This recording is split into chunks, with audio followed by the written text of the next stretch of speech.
नमस्कार, आदाब, सत श्री अकाल। पहले तो मैं मीडिया के भाइयों का, आप लोगों का शुक्रगुजार हूं कि आप लोग अपना कीमती समय निकाल के इस प्रेस वार्ता के लिए आए। आज की जो प्रेस वार्ता है ये 3-4 मुद्दों पे है और सबसे बड़ा जो मुद्दा है, जैसे कि मेरे साथ बैठे हुए जो शख्स हैं, आप इनको जानते हैं, सैफुल्लाह खान, सैफुल्लाह फारूक।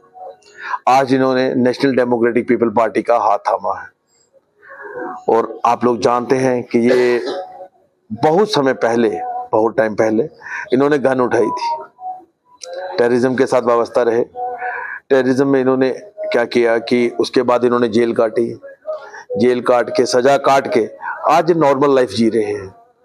तो उसके बावजूद भी कुछ ऐसी चीजें हैं जिनसे ये महरूम हैं, जैसे कि इनके पासपोर्ट नहीं बनते, इनको बाकी चीजों की फैसिलिटीज नहीं है।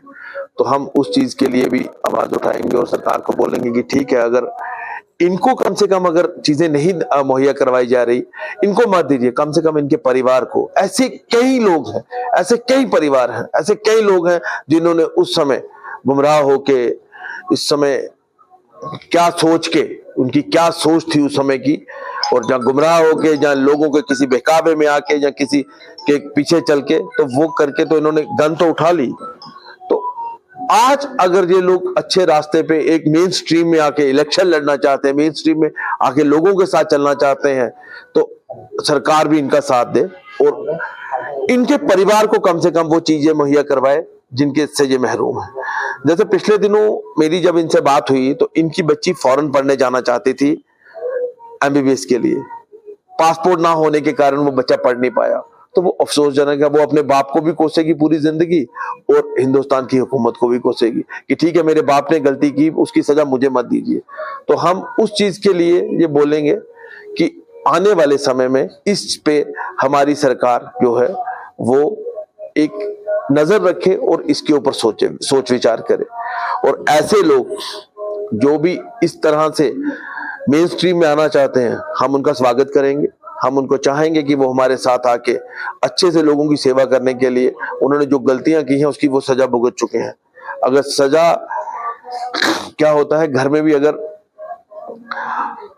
बच्चा कोई गलती करता है, माँ बाप उसको सजा देते हैं, बाद में लाड़ प्यार भी वही लगाते हैं। तो वैसे ही हिंदुस्तान की हुकूमत ने भी यही करना चाहिए, हमारी सरकार ने यही करना चाहिए। इन्होंने अगर गलतियां की और सजा काट ली है तो अब कम से कम इनको अपने हक देने चाहिए। एक चीज, दूसरा सबसे बड़ा एक मुद्दा जो बात करना चाहता था, सेंट्रल गवर्नमेंट ने और जो यहाँ प्रॉक्सी गवर्नमेंट चल रही है, उन पर उग्रवाद खत्म करते करते जम्मू में आपने हालात देख लिए। जम्मू में आए दिन पिछले कम से कम 2 महीने में 8 से 10 अटैक हुए हैं। संख्या दी थी इन्होंने 114 की, उसके बाद मार दिए कम से कम 200 से ऊपर। बाकी वाले आए कहां से? और जो जम्मू में हो रहा है उसके पीछे जो है वो कौन है और क्यों हो रहा है, इसका जवाब चाहिए लोगों को। और जो इलेक्शन का वादा किया था और एक सुप्रीम कोर्ट, माननीय सुप्रीम कोर्ट ने एक टाइम फ्रेम अगर दे रखा है, तो उस टाइम फ्रेम के अंदर वो इलेक्शंस होने चाहिए। सभी पार्टियां, चाहे जम्मू कश्मीर की, मैं सभी पार्टियों को बोलूंगा, अब बीजेपी तैयार है या नहीं है वो बीजेपी जानती है, पर मेरे ख्याल से बाकी जितनी पार्टियां हैं वो सारी इलेक्शंस के लिए तैयार हैं। अगर आप इलेक्शन करवा सकते हैं तो असेंबली, एक चीज की जो प्रॉब्लम है पानी की और लोगों को बिजली की बहुत दिक्कत है। पिछले दिनों में डाउनटाउन में किसी काम से गया था तो कि दुकानदार से मिला तो उसने मुझे बताया कि बिजली की बहुत दिक्कत है। स्मार्ट मीटर लगने के बावजूद, स्मार्ट मीटर कि आप जब बिल पूरा लेते हो, सब कुछ लेते हो, तो उसके बावजूद भी आप लोग बिजली मुहैया नहीं करवा पा रहे हो, पानी नहीं दे पा रहे हो। कश्मीर जैसी जगह में अगर आप पानी नहीं दे पा रहे हो तो इसका कसूरवार कौन है?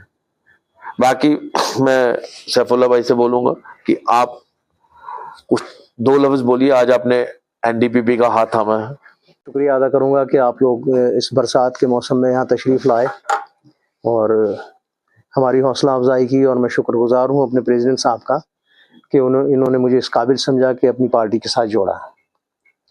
तो आने वाला समय जो है वो हमारे लिए खूबसूरत है और हसीन है। हम चाहते हैं कि हम उन लोगों की रिहेबिलिटेशन के ऊपर काम करें जिन लोगों ने कभी बंदूक उठाई थी या जिन लोगों ने कश्मीर से पलायन किया है, जिनके अंदर काबिल जिक्र कश्मीरी पंडित हैं। और इसी के साथ में एक बात और जोड़ना चाहूँगा, जो लोग यहाँ पर जिन्होंने